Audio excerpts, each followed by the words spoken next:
Hi, I'm Janica. In this video, I want to go over how knowing the rules of what goes into the APA reference can help you judge whether websites are giving you the right thing or APA citation generators are giving you the right thing. So I'm going to use this example from the National Library of Medicine with this article. And I've picked this one because National Library of Medicine gives us this cite this page tool, and we're like, yes, I don't have to make my APA reference. And so the temptation might be to just copy paste that into my reference page and be like, okay, I'm done. Well, I know I'm not done. Let me put it into the format it has to be in with the fonts. Okay, and then done. Well, except I look at this with my APA eyes and I'm like, hang on, that doesn't look like my other references.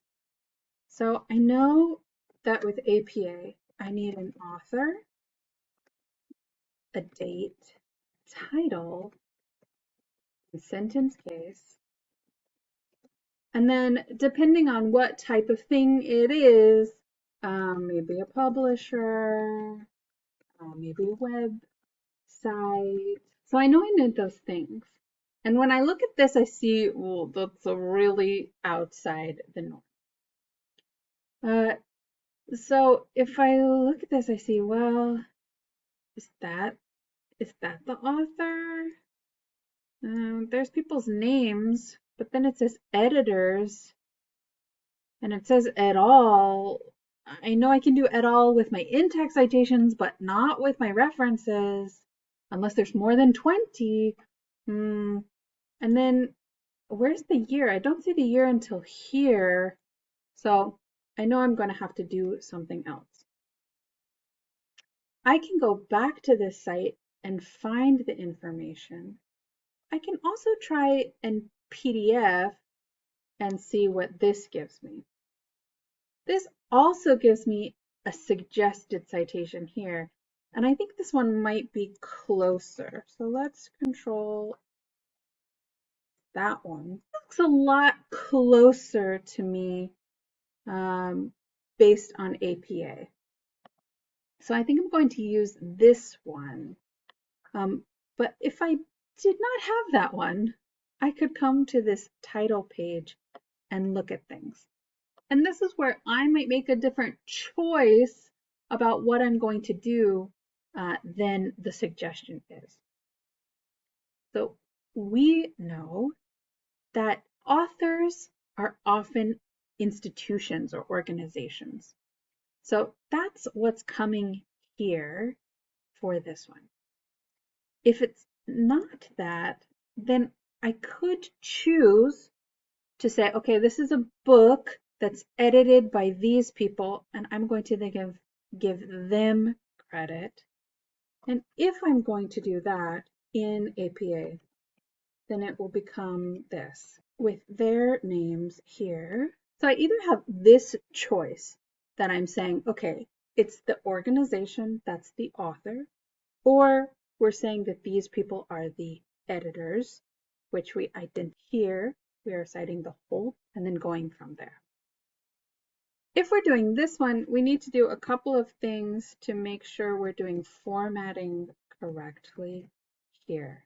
I also see that this is not correctly in because when we do the titles, we want to, then I know that APA 7th edition has deleted the location. I don't have to put the location with both of these. Now I have this in more appropriate APA. The only thing that's missing. Now, if this is my reference, if this is how I've decided to go, then my in-text citation will look like National Academies. I can just do the first two. I don't have to do all of it. I'm I need to look and see if there's an acronym for this. I'm not sure. Is it NASE? I'm not sure. So I'm going to go with that 2021. My in-text citation will look like that. And if I've decided to do it this way, I've got 1, 2, 3, 4 authors. So I'm going to do Wakefield et. So I know, because I have this APA format stuck in my brain, that when it looks like this, that's not in the right order. I know I'm looking for the author, the date, the title, and then depending on what it is, where it is. Is it a publisher for a book? Is it a website? And then putting the URL if I found it on. Between these two options, maybe this one is more likely because it's closer to the suggested, but this one is also appropriate in APA format because we have these listed as the editor. I hope this helps you get your APA brain on.